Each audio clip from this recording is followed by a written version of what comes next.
Before you hear the rest of the talk, you have some time to look at questions 15 to 20.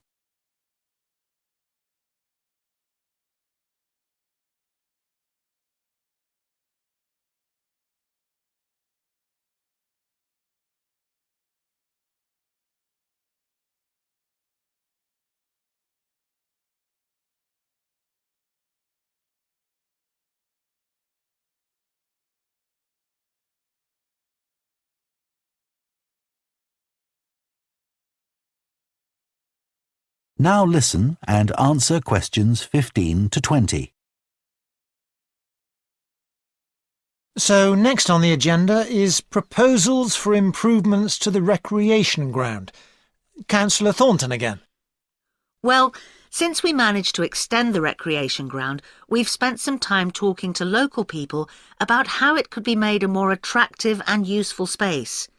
If you have a look at the map up on the screen, you can see the river up in the north and the community hall near the entrance from the road.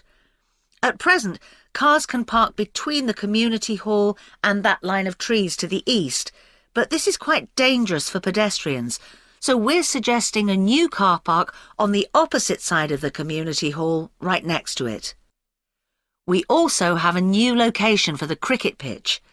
As we've now purchased additional space to the east of the recreation ground, beyond the trees, we plan to move it away from its current location, which is rather near the road, into this new area beyond the line of trees.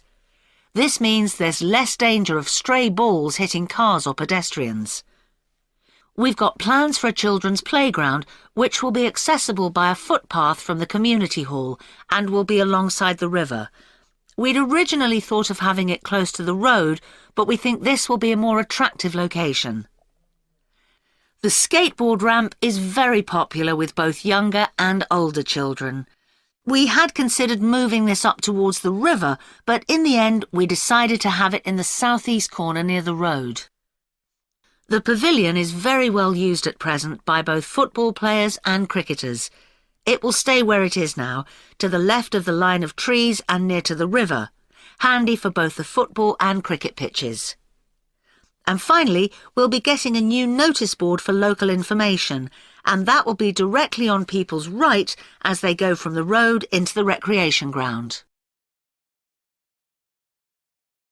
That is the end of Part 2. You now have half a minute to check your answers to Part 2.